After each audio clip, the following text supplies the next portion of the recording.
વિરામ બાદ આપનું સ્વાગત છે। આગળ સમાચારોમાં વાત કરીએ તો વડોદરામાં અધિકારીઓની સ્માર્ટ કામગીરી સામે સવાલ ઊભા થયા છે।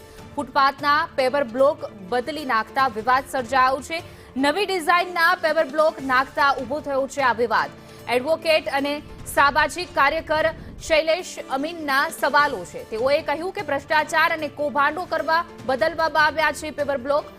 લોકોના ટેક્સના નાણાંનો ખોટો ઉપયોગ થઈ રહ્યો છે। પેવર બ્લોક ભ્રષ્ટાચારનું સૌથી મોટું સાધન બની ગયું છે।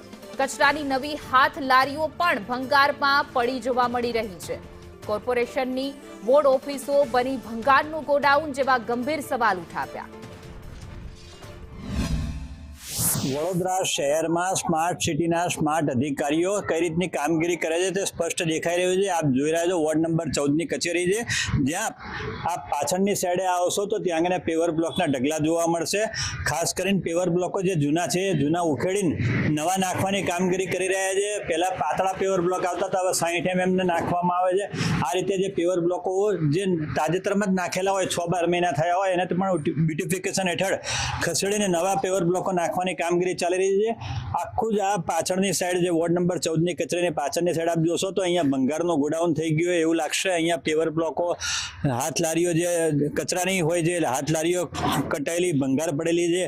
જે નવા પેવર બ્લોકો જે વાપરવા લાયક છે પેવર બ્લોકોનો પણ અત્યારે ખડકલો કરી દેવામાં આવે છે। એક મોટો વિષય છે। ત્યારે જોઈ રહ્યું કોર્પોરેશનના સત્તાધીશો અને શાસકો ભેગા મળીને આ પેવર બ્લોકોનો ઉપયોગ કરે છે કે ભાઈ પબ્લિકના નાણાંનો દુર્વ્યય થશે।